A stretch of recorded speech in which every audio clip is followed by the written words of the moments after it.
Attaquons-nous cette fois à l'un de mes persos favoris de tout DB, l'androïde soi-disant parfait. Un être aussi puissant qui a réussi à résister aux nombreux assauts de la Z-Team, mais en voulant voir toute l'étendue de sa puissance, il a fini par causer sa perte. C'est ce qui arrive généralement dans Dragon Ball quand on joue un peu trop avec le feu. Mais au moins il nous aura donné la magnifique scène qui est le Kamehameha Père-Fils, qui aura été l'attaque portant le coup de grâce à l'androïde. Mais arrêtons-nous un instant, et si Cell avait survécu à cette attaque, comme il a été le cas pour les précédentes? Comment cette modification de l'histoire qui a l'air futile pourrait changer la chronologie qu'on connaît tous? Alors je vous conseille d'attacher vos ceintures car son existence est sur le point de bouleverser tout ce que nous connaissons sur l'histoire de l'enfant aux queues de singe. Pour cette vidéo, je pose un objectif de 500 pouces bleus pour voir si ce what if vous plaît et que donc voir si je continue cette série. Et sans plus tarder, découvrons ce qu'il serait passé si Cell avait survécu.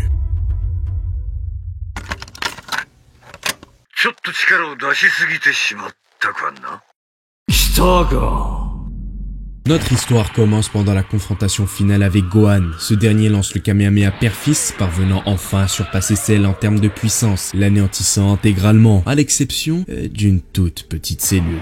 Le rayon s'échappe dans l'espace et ce petit morceau de sel dérive dans l'espace, sortant complètement du système solaire. Pendant ce temps, ceux qui sont restés sur Terre célèbrent la défaite de Cell, mais dans l'espace, il reste un peu d'espoir pour l'androïde. Il n'a presque plus de puissance, mais lentement, ce petit fragment de lui commence à se régénérer, se dirigeant vers une lune lointaine, regagnant progressivement sa forme parfaite. Il n'a plus de force en lui, à peine assez pour se régénérer. C'est un miracle qu'il ait survécu. Il ne peut lui-même pas le croire. Échapper à la mort une fois était une chose, mais deux fois en une seule journée était tout simplement quelque chose d'impensable. Il ne peut plus se battre, même s'il le voudrait, et même s'il aurait l'envie de retourner sur Terre, il ne le pourrait pas. Il n'a même pas assez d'énergie pour utiliser la téléportation. Et de toute façon, tout le monde possède quasiment plus d'énergie. Il serait donc quasi impossible de les localiser. Il reste sur cette lune, à peine capable de tenir debout, cherchant comment retrouver la Terre. Mais ce n'est certainement pas le moment de l'attaquer. Peut-être que ce moment viendra bientôt. Sur une autre planète, Maître Kaio est avec Goku. Il pense aussi que Cell a été vaincu, mais Maître Kaio n'en est pas très sûr. Il semble que Cell ne soit pas mort. Du moins, il ne peut pas le confirmer. Même s'ils ont peut-être gagné, ils doivent rester vigilants. Ils ne peuvent pas savoir avec certitude que Cell est véritablement mort. Il pourrait toujours être là. Peut-être s'est-il régénéré de nouveau. Et il continuera à chercher dans l'univers pour voir s'il peut trouver Cell quelque part. Évidemment, il n'y a aucune preuve ici de sa présence dans l'autre monde. Et il ne sait même pas s'il devrait y avoir des preuves de sa présence ici, vu que c'est un androïde. Maître Kaio contacte Piccolo pour le prévenir. Et Piccolo lui répond qu'il en prendra note et s'assurera que Gohan et Végétan soient également informés. Gohan ne peut pas croire cela. Il pensait que Cell était parti pour de bon. Il n'y a aucune raison qu'il puisse encore exister.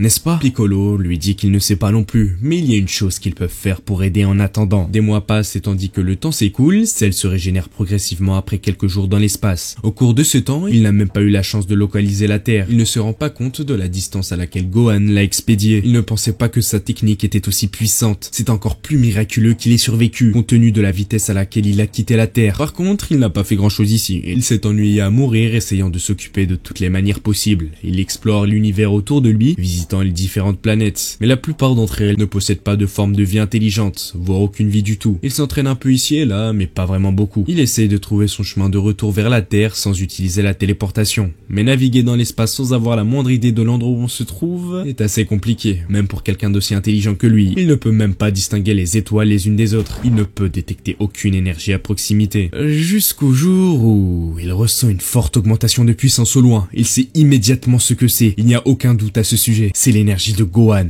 la même énergie qu'il a ressentie lors des Cell Games sur Terre. Piccolo et Gohan s'entraînent ensemble. Piccolo veut que Gohan retrouve cette même puissance. Il ne pense pas que Cell soit là, mais il ne veut pas que son disciple perde sa concentration. Et si Cell est toujours en vie, alors c'est une raison de plus de l'entraîner, car Gohan pourrait simplement le battre à nouveau. Il s'entraîne de temps en temps, mais Gohan n'est pas vraiment repassé au niveau du Super Saiyan 2 depuis un moment. Du moins, pas à pleine puissance. C'est la première fois qu'il utilise toute sa force. C'est pourquoi Cell peut la ressentir. Gohan se transforme en SSJ2, prêt à affronter Piccolo, et Cell parvient à ressentir cette puissance. Le fils de Kakarot et Piccolo ont travaillé ensemble pour ne pas être trop confiants, car c'est en quelque sorte ce qui a fait perdre Gohan lors de la première confrontation. Il doit veiller à ne pas laisser cette puissance le contrôler et à l'utiliser avec un esprit clair. En fait, Gohan est un peu plus fort maintenant, même si ce n'est pas énorme, il a quand même progressé, tout comme Piccolo. Les deux se préparent à se battre pour s'entraîner, prenant une posture de combat, se fixant du regard à quelques pas l'un de l'autre. Mais au milieu d'eux, quelqu'un apparaît soudainement. Immédiatement, il ressent une vague de terreur mais aussi de colère. Oh non, c'est Cell. Il est enfin de retour. Sans hésitation, le plein potentiel de Gohan s'enflamme à nouveau et presque automatiquement, il lance une attaque. Cell est à peine effleurée par cette dernière, parvenant tout juste à se téléporter hors de danger, se rapprochant de Piccolo. Piccolo tente de le frapper, mais Cell bloque l'attaque sans riposter. Il demande à Piccolo d'arrêter, essayant de les calmer. Cependant, Gohan lance immédiatement une autre attaque. Cell parvient à peine à se défendre, ressentant la douleur dans tout son corps. Il se téléporte une nouvelle fois pour échapper à l'attaque. Piccolo crie à Gohan de le tuer immédiatement, de ne pas hésiter ne serait-ce qu'une seule seconde. Mais Gohan lui répond que c'est exactement ce qu'il essaie de faire depuis le début. Cell se téléporte à nouveau, ne sachant pas vraiment s'il aura une autre chance. Il savait que c'était peut-être trop tôt et qu'il l'aurait attaqué immédiatement, mais ils essaient de leur dire de se calmer à nouveau. Il n'est pas là pour attaquer. Alors que Gohan prépare un Kamehameha, Cell essaie de trouver les mots justes, leur disant que s'il voulait les tuer, il aurait détruit la Terre. Ça aurait été assez facile. Ne réalise-t-il pas qu'il n'est pas là pour les tuer, ni pour détruire la planète? Laissez-lui juste un instant pour parler. Il se téléporte à nouveau pour échapper aux attaques de Gohan, qui demande pourquoi il devrait donner une chance à Cell de parler. Piccolo hurle à Gohan de le détruire maintenant, mais Gohan répond que quelque chose est différent dans son comportement. Il ne parlait pas comme s'il avait soif de sang, mais plutôt comme s'il voulait se battre. Et ce qu'il dit à propos de ne pas vouloir qu'il meure est vrai.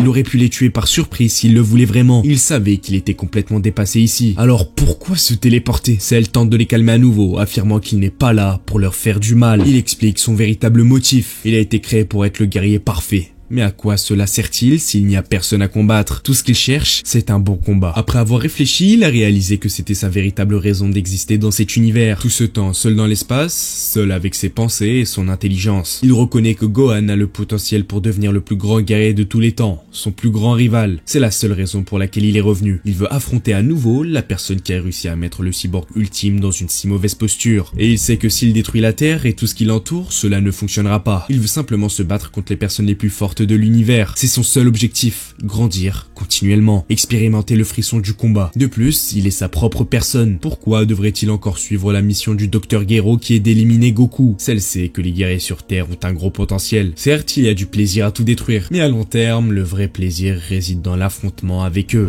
Il leur dit que s'ils veulent continuer à grandir en tant que guerriers, il grandira aussi. Ils n'ont pas besoin de s'inquiéter du fait qu'ils détruisent la Terre ou qu'ils les tuent. Il sourit en disant cela. Et avant de se téléporter une dernière fois, il dit qu'il attend avec impatience leur prochain affrontement. Piccolo se calme un peu, et si cela motive Gohan, tant mieux. Cela signifie qu'il grandit en tant que guerrier. Il a senti que la puissance de Gohan augmentait encore plus que lors de leur première rencontre, une rage incommensurable à la vue de Cell. Mais d'une manière ou d'une autre, il s'est contrôlé, gardant son sang-froid. S'il avait vraiment perdu tout contrôle, il aurait simplement tué Cell sur place sans poser de questions. Mais il a réellement essayé de l'écouter. Même si cela aurait pu être une mauvaise chose, Piccolo pense que c'est un test pour leur pouvoir, et leur affrontement sera certainement un combat à mort. Si Gohan perd, cela signifie simplement qu'il a échoué en tant que guerrier. Mais cela n'arrivera pas. Cell va créer un rival qu'il ne pourra jamais surpasser. Gohan doit le faire, non seulement pour lui-même, mais aussi pour la Terre, pour toute créature existante autour de lui, et surtout pour réparer ce qui est arrivé à Goku. Eh bien, Piccolo est heureux que cela motive au moins Gohan, mais il se demande ce que Cell va réellement faire pour le moment. Finalement, dans l'espace, Cell commence à s'entraîner à nouveau. Bon, sans partenaire, c'est pas très efficace, mais il s'entraîne quand même. Il devient plus fort, sans oublier qu'il vient d'encore échapper à la mort récemment. Il obtient un Zenkai vu qu'il possède des cellules Saiyan, car rappelez-vous, ce qui ne me tue pas me rend plus fort.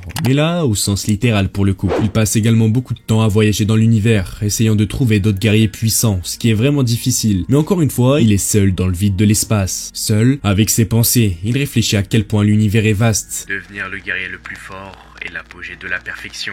Il y sourit rien que d'y penser. Pour lui, c'est sûr, il surpassera Gohan. Et un jour, ils se battront à nouveau. Il est reconnaissant que les choses se soient passées ainsi, qu'il n'ait pas simplement tué Gohan et tout détruit. Il est reconnaissant de ne pas être mort par la main de son plus grand ennemi. C'est un nouveau chapitre de sa vie. Les années passent et bien sûr, Cell ne refait pas surface sur Terre. Cependant, Gohan et Piccolo continuent de s'entraîner ensemble. Les Vegeta entend parler de leur rencontre avec Cell et ne peut pas croire qu'ils ne l'ont pas tué à nouveau. Au cours de cette période, Vegeta parvient enfin à maîtriser le Super Saiyan 2. Lui, Piccolo et surtout Gohan sont devenus beaucoup plus puissants. Gohan est particulièrement confiant sur le fait qu'il peut battre Cell. Et ce n'est pas de l'arrogance, non, c'est de la confiance. Il sait qu'il peut le faire. Il ne se trompera pas. Il ne laissera pas cette puissance le dominer. Et si Cell est vraiment une menace, il l'arrêtera. Mais il pense à ce que Cell a dit, qu'il pourrait être curieux de voir à quel point ils ont grandi. Mais il sait que Gohan doit toujours être le plus fort, n'est-ce pas? Il se prépare à affronter Cell, tout en s'approchant de lui, et lui dit qu'il attendait cela. Il n'est pas encore sûr si Cell est une réelle menace ou non, mais il le met en garde, lui disant disant qu'il est prêt à le tuer s'il essaie de faire quoi que ce soit de louche. Cependant, Cell aperçoit comment Gohan a changé. Cela fait longtemps qu'ils ne se sont pas vus. Il n'est plus du tout l'enfant qu'il a combattu autrefois. Les deux se fixent du regard. Gohan s'approche, disant à Cell qu'il attendait cela. Le cyborg reconnaît que Gohan est différent, mais il ne se transforme pas. Il est simplement devenu plus puissant. Il se prépare à la bataille imminente. Cell prend une position de combat, libérant son aura qui ressemble à celle de Gohan en Super Saiyan 2. Le fils de Kakarot se transforme en SSJ2, demanda à Cell s'il parle bien de cette transformation. Cell confirme que c'est bien cette forme, mais aussi que son nom est un peu décevant s'il s'agit vraiment de ça. Cell explique qu'il est ici pour combattre, et Gohan accepte. Ils vont s'affronter. L'androïde sent la puissance de Gohan, et il sent qu'il est différent de ce qu'il était autrefois. Les deux se préparent à combattre, et c'est ainsi que commence leur affrontement.